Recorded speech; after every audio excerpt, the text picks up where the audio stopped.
Bug আনবা মানে bug আনবা, তুমি ফুল আনছো কে? আমার এই গোলাপ ফুল এখন তোমার লাগবে না, তোমার এই ভালোবাসা লাগবে না। এই শামিমা কি করো?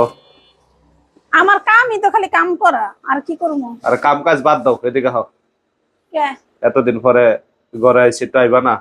তুমি ঘরে আহাও যা না হাও তো আমার জন্য কে? এটা আমার শরীরের লগে মিশা গেছে গা। নাও তোমার জন্য একটি লাল গোলাপ নিয়ে আসছি সুন্দরবন থেকে।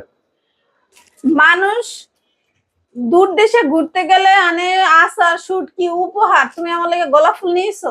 আসার শুট কি আনে? কক্সবাজার গেলাম, কি কক্সবাজার গেছি? সুন্দরবনে গেছো একটা বাঘ নিয়ে তো তোমার না করলে আমার লাগে একটা বাঘ নিয়ে আইবা। সুন্দরবন গেলে বাঘ নেওয়া লাগে? এতগুলা বাঘ একটা আনতে পারো নাই? শুনছো জীবনের কথা যে সুন্দরবন কেউ যায় বাঘ আনতে?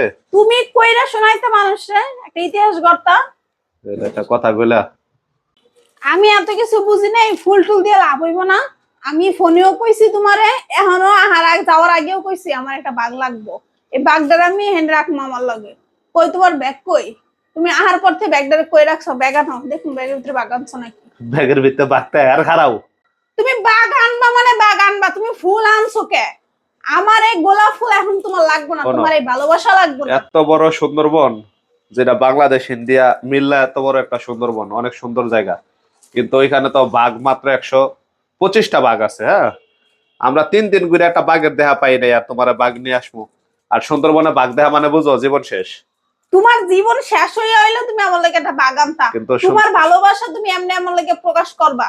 আরে কই তোমার সুন্দরবনে আর ভালোবাসা? অনেক জিনিস আছে, ওইটা নিয়ে আসি তো। কি আনছো? দেখবা কি আনছি। বাঘ তো আনতে পারো না, কি আনছো সুন্দরবনের দেহি তুমি একটু? তোমার জন্য সে একটা জিনিস আনছি সুন্দরবনের, দেখো খাঁটি, গেস করো তো। এই যে কি, কত এটা? বেশি না, হাতে নিয়ে দেখো। এটা সুন্দরবনের খাঁটি মধু, একবারে বলরাত দেখে পাড়ায় তারপরে আনাইছি, মানে ওরা পায়রা শিপের মধ্যে রাখে, ওইখান থেকে আনছি। অরিজিনাল এটা? 100% অরিজিনাল না হইলে কইছে পাড়াইয়া দিতে, সমস্যা নাই। কেমনে পাঠাইবা? আবার যাবা? তাহলে আমি যাই পাঠাই দিয়েহি। আরে পরিচিত না। মানে এই মধু দিয়ে তুমি বাঘের কাম খাড়াইলে এটা তো হইতো না রানী। এটা সুন্দরবনের অরিজিনাল মধু, তুমি যেটা বুঝো না। মানুষের জিগায়ও যে সুন্দরবনের সবচেয়ে ভালো কি মধু। তা এই মধু মধু দিয়ে আমি করবো কি? মধু পোলারে খাওয়াইবা, পোলার শরীর গরম থাকবো এই শীতের মধ্যে। তো পোলা শরীর একলা গরম থাকবে কে? তুমিও খাইও, তোমার শরীর গরম থাকবো। আমি তো এমনি সবসময় গরম, তুমি খাইও, তুমি গরম হয়ে থাকো। কে আমার কি তোমার ঠান্ডা মনে হয় নাকি? তোমরা মা পুতে দুইজনে খাইয়া এই শীতের ভিতরে মধু খাইয়া গরম হয়ে থাকবা, ঠিক আছে?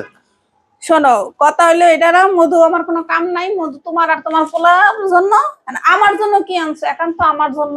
এক গোলাপ দিয়ে তো হইব না, তাও বাসি গোলাপ, একেবারে শুকায় মরমর হয়ে গেছে গা। হে, সুন্দরবন থেকে কিনে আনছি, আইতে 2 দিন সময় লাগছে, তো একটু বাসি হইব না? তুমি সুন্দরবনের থেকে কিনে আনছো আমার লেগে, আরে জাম করে এত এত ফুলের দোকান জীবনে তো একটা আনলা না। না, এটা এতদিন পরে আইলাম, তুমি আমার কাপড় চোপড় দিয়া দাও, ব্যাগ ট্যাগ গুছাই দাও, এটা ফুল তো দেওয়াই লাগে।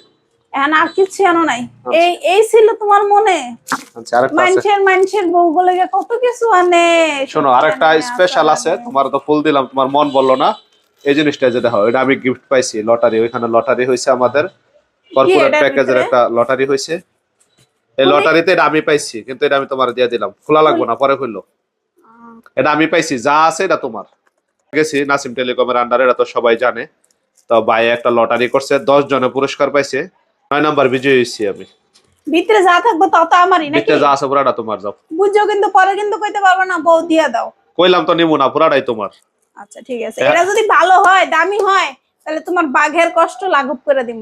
আর যদি এটা সামান্য মানে অন্য বকর চকর কিছু হয়, বাঘও লাগবো, বাঘের লগে আরো কত কিছু লাগবো তোমার আমি দেখাম। আচ্ছা, তাহলে এই যে মধু টধু খাইয়া গরম হয়ে থাকো, ঠিক আছে?